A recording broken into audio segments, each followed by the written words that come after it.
nombre real es Néstor Pérez Salas. Un alto funcionario de la DEA lo ha llamado un psicópata completo. En Culiacán, el miedo tenía un nombre: el Nini. No era una historia de fantasmas ni un rumor. Era de carne y hueso. Un chico de la calle convertido en caudillo que comandaba convoyes, paralizaba una ciudad capital y gobernaba con crueldad. Salas is accused of kidnapping, torture, and carrying out hits for Sinaloa. Su nombre se extendió de los vecindarios a los titulares, de los escondites del cartel a la órbita de un boxeador mundialmente famoso.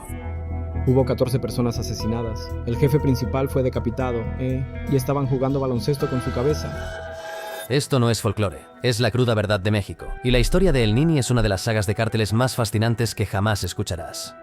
Las propias fuerzas de seguridad de México no tienen la capacidad de derrotar a un cartel con, ya sabes, todo el poder de fuego que tiene el ejército mexicano, la policía mexicana. El ascenso de El Nini. Culiacán aprendió a tratar el nombre El Nini como una maldición. No lo susurrabas en un taxi, no lo cantabas en la rocola de un bar, y seguro que no lo mencionabas en una calle concurrida. Detrás de él había un hombre. Su verdadero nombre: Néstor Isidro Pérez Salas. Y su reputación era del tipo que viajaba rápido. Era el tipo al que los hijos de El Chapo, conocidos como los chapitos del cartel de Sinaloa, llamaban cuando necesitaban músculo, orden y miedo. Dirigía su seguridad.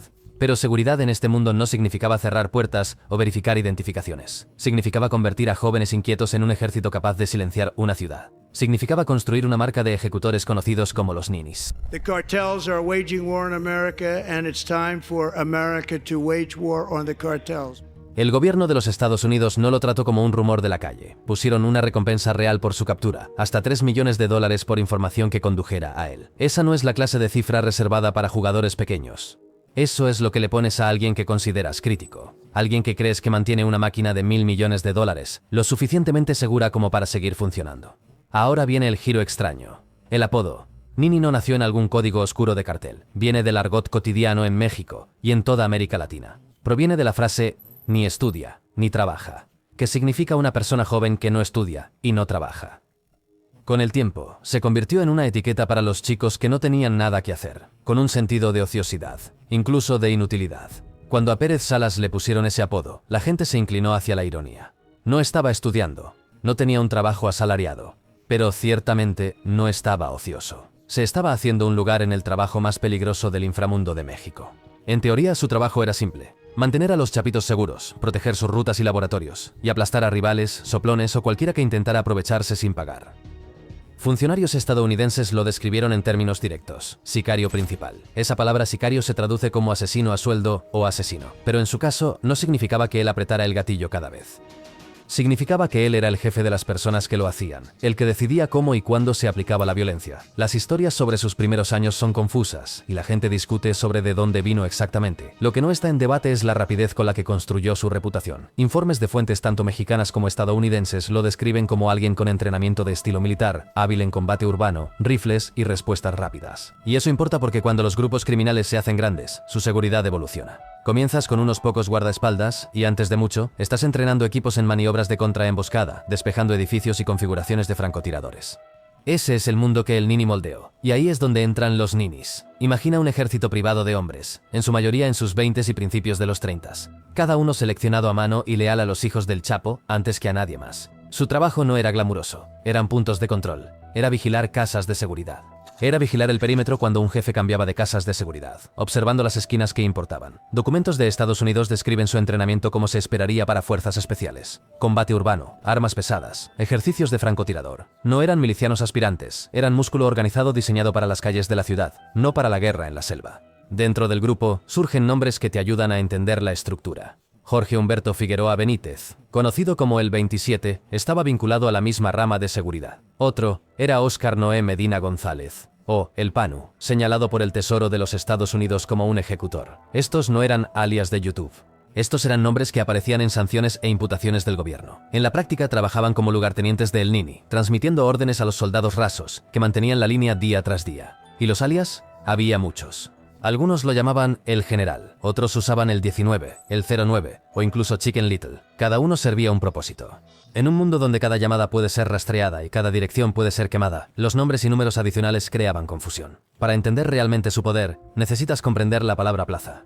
En el lenguaje del cartel, una plaza no es una plaza pública. Es territorio, carreteras, vecindarios y puntos estratégicos donde se mueven las drogas y fluye el dinero. Quien controla la plaza controla los peajes, los vigilantes y las reglas. En Culiacán, el control de El Nini sobre la plaza significaba que podía cambiar el ritmo de la ciudad. Los autobuses cambian de ruta. Las gasolineras cierran temprano. Una sola voz en una radio cambia todo el ánimo de una ciudad capital. Eso es poder de plaza. Los medios mexicanos a veces lo llamaban directamente un jefe de plaza.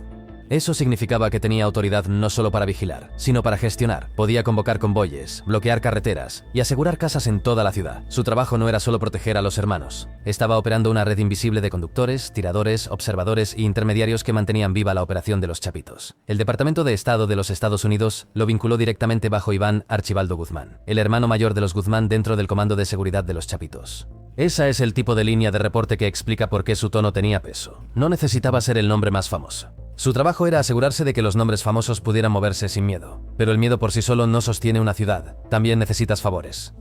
Un verdadero jefe de plaza equilibra el filo duro con tratos suaves, pagando el alquiler de alguien, cubriendo la gasolina, encontrando un trabajo para un primo. Así es como obtienes avisos antes de que llegue la policía. Así es como sabes qué cámaras de vigilancia realmente graban y cuáles son cascarones vacíos. El Nini entendía a ambos lados. Ignorar los apretones de manos más suaves sería perder de vista por qué su nombre se difundió por Culiacán como el clima. Todo ese entrenamiento, todo ese músculo, todo ese control, nada de eso era para mostrar. Llegó el día en que el Nini convirtió la capital de Sinaloa en su campo de batalla. Deadly gun battle between police and a narco militia over a drug cartel suspect wanted here in the US. Como el Nini convirtió una ciudad en un campo de batalla. El día que Culiacán colapsó en el caos no comenzó con explosiones ni disparos. Comenzó con el sonido de botas en una puerta tranquila. Jueves, 17 de octubre de 2019, soldados mexicanos se acercaron a una casa modesta en un vecindario común. Dentro encontraron a 4 hombres, pero solo un nombre importaba: Ovidio Guzmán López, el ratón, hijo de El Chapo. Durante años, había sido un objetivo en la sombra, un heredero del imperio de su padre, uno de los chapitos que habían convertido Culiacán en su fortaleza. Y de repente, contra todo pronóstico, el gobierno lo tenía. Por un breve momento, tal vez 5 minutos como máximo, parecía una victoria. Pero en Sinaloa, las noticias no se arrastran, corren. En cuestión de momentos tras su captura, el mensaje llegó a El Nini, y cuando se enteró de lo que había sucedido, Culiacán mismo se convirtió en su arma. El cambio fue instantáneo. Camiones fueron secuestrados, sus conductores arrastrados a la calle, los vehículos incendiados y empujados a las intersecciones hasta que avenidas enteras quedaron asfixiadas con fuego y humo. Disparos estallaron en todas direcciones, estallidos agudos, que sacudieron ventanas y llevaron a las familias al suelo. Una prisión fue asaltada, las puertas arrancadas, los reclusos saliendo corriendo como refuerzos a la señal. Las personas comunes se tumbaban en los supermercados, abrazando a sus hijos mientras sus teléfonos temblaban en sus manos, capturando convoyes de SUVs, pasando a plena luz del día, pistoleros asomándose por las ventanas con rifles listos para disparar. Al caer la noche, las fuerzas federales habían entregado las calles y Ovidio caminaba libre. Pero esas horas no solo estallaron, fueron diseñadas. El Nini trató a Culiacán como un tablero de ajedrez, y cada movimiento fue deliberado. Los autobuses no se quemaron al azar, se colocaron exactamente donde el tráfico se detendría. Las bases militares no fueron simplemente amenazadas, fueron rodeadas, y las familias de los soldados se usaron como palanca para congelar el movimiento. El humo y las llamas no eran solo para aterrorizar, cortaban las líneas de visión para que los convoyes pudieran deslizarse a posiciones de emboscada. Incluso la fuga de la prisión no fue caos, estaba integrada en el plan, volviendo la propia infraestructura del gobierno contra sí misma. Bajo la mano de El Nini, la ciudad se convirtió en el arma, y para las personas atrapadas dentro no había escape. Más tarde, los investigadores intentaron poner cifras a la pesadilla. Los conteos exactos eran imposibles, pero las estimaciones eran escalofriantes. Entre 700 y 800 sicarios del cartel se enfrentaron a aproximadamente 350 efectivos federales. Una ventaja de 2-1 comandada por alguien que sabía exactamente dónde colocar a cada persona y cada bala. El Estado no solo fue derrotado, fue humillado. Y la humillación llegó más lejos que las balas. El presidente de México se paró ante el país y admitió la verdad. El gobierno había liberado a Ovidio, en lugar de arriesgarse a que cientos murieran en las calles. Lo llamó una decisión para proteger a los ciudadanos. Los críticos escupieron que fue una rendición. Los partidarios argumentaron que salvó vidas. Pero la herida más profunda ya estaba hecha. El ala de los chapitos se había movilizado más rápido que el Estado. Y el hombre que dirigía todo era El Nini. Ese día reformuló la conversación sobre el poder en México, sobre lo que el gobierno podía hacer y lo que no haría. Pero la pesadilla de Culiacán no había terminado. Avancemos rápidamente a las primeras horas del 5 de enero de 2023. El Estado había pasado 3 años curando sus heridas y estudiando sus fracasos. Esta vez, soldados y unidades de la Guardia Nacional se movieron antes del amanecer, barriendo zonas rurales y bloques de la ciudad, mientras la ciudad aún dormía. La redada fue precisa, silenciosa, y al amanecer, Ovidio Guzmán estaba de nuevo bajo custodia. Por un breve momento, parecía que el ejército había reescrito el guión. La luz del día borró esa ilusión. El contraataque de El Nini golpeó la ciudad como una tormenta. Camionetas armadas merodeaban las calles, con motores cubiertos de armadura rudimentaria, sus cajas montadas con rifles calibre 50 capaces de perforar vehículos militares. Los bloqueos de carreteras surgieron de nuevo, con llamas enroscándose en el cielo matutino. El fuego trazador dibujaba rayas naranjas a través de las autopistas, dividiendo la ciudad en zonas de terror. En el aeropuerto, las familias listas para abordar vuelos de repente se encontraron dentro de un campo de batalla. Un avión de pasajeros Embraer de Aeroméxico cargado con civiles fue acribillado con balas que perforaron su fuselaje. Gritos llenaron la cabina mientras la luz del día se filtraba por las aberturas. Por pura suerte, nadie murió, pero el mensaje quedó grabado en la memoria. Nada en Culiacán estaba fuera de límites. Ni siquiera el equipo militar estaba a salvo. Funcionarios de defensa confirmaron que 2 aeronaves fueron obligadas a aterrizar después de recibir un número significativo de impactos. Sobre sus cabezas, helicópteros artillados daban vueltas y disparaban fuego contra convoyes de camiones del cartel. Unos 2 docenas en total, muchos convertidos en tanques improvisados, llenos de armas. Esto no fue un tiroteo callejero, fue un plan de batalla coordinado que se extendió por toda la ciudad. Y en su centro, una vez más, estaba El Nini, señalando dónde atacar, dónde bloquear y cuándo presionar. Cuando el humo se disipó, 29 personas yacían muertas, 10 soldados y 19 presuntos combatientes del cartel. Las escuelas cerraron, las familias se encerraron.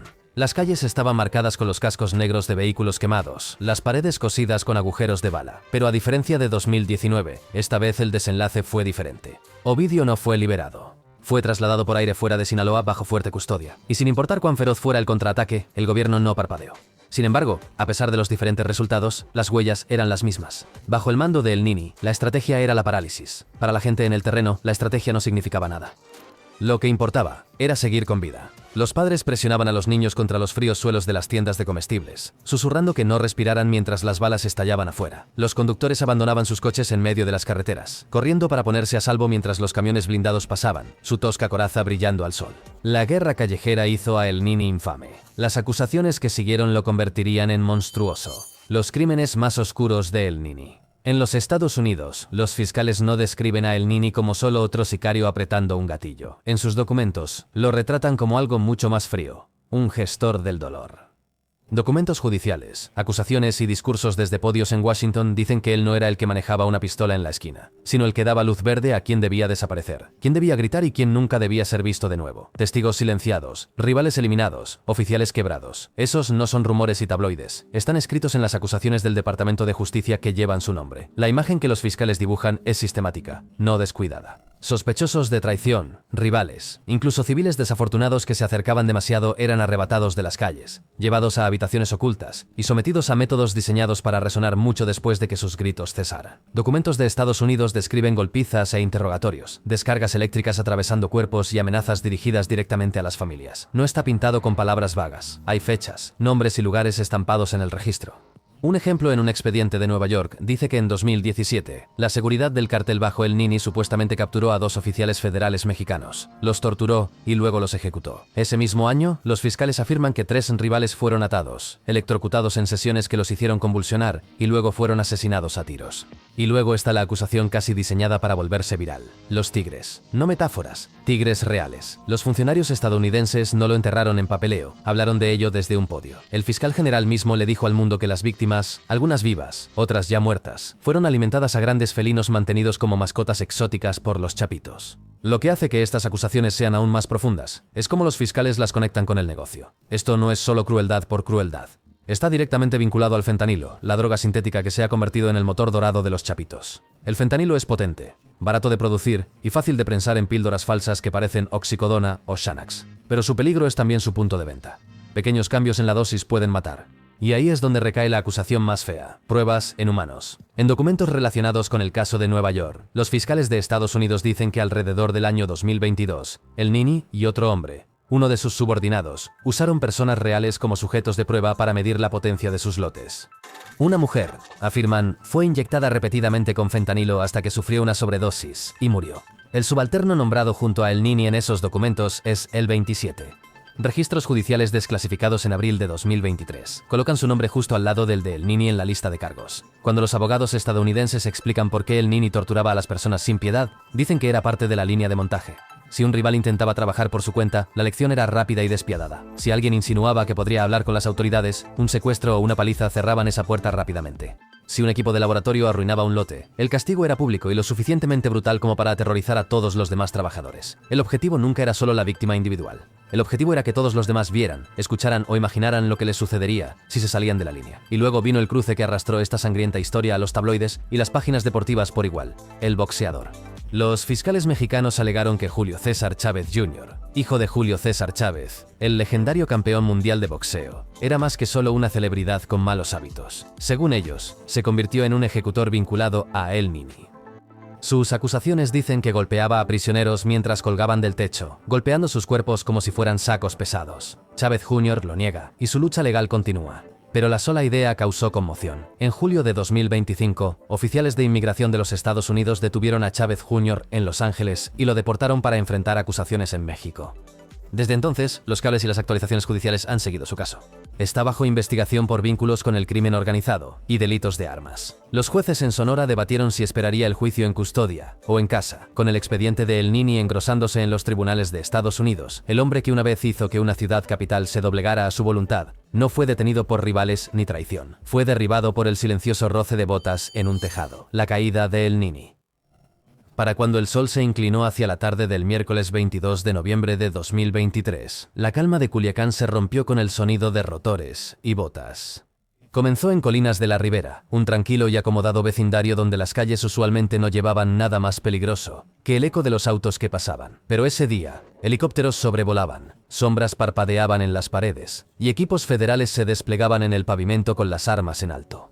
No estaban aquí para una redada. Estaban aquí por un solo hombre. Dentro de una casa amurallada, la realización llegó tarde. Cuando el Nini se dio cuenta de que la red se había cerrado, se despojó de todo menos de su ropa interior y corrió hacia el techo. Descalzo, corrió sobre tejas rojas y metal corrugado, tratando de saltar a la siguiente propiedad. Desde la calle abajo, los agentes dispararon a la fachada, no para matarlo, sino para inmovilizarlo. Segundos después, todo había terminado. En ese tejado, le pusieron las esposas y el camino por el que intentó escapar se convirtió en el que lo arrastraron de vuelta. Y luego vino la sorpresa, no de la violencia, sino de su ausencia. En 2019, el arresto de Ovidio Guzmán había destrozado la ciudad en cuestión de minutos. Las calles se habían llenado de autobuses en llamas. Convoyes de hombres armados habían disparado a bases militares. Un aeropuerto había caído bajo asedio. Pero esta vez, nada de eso.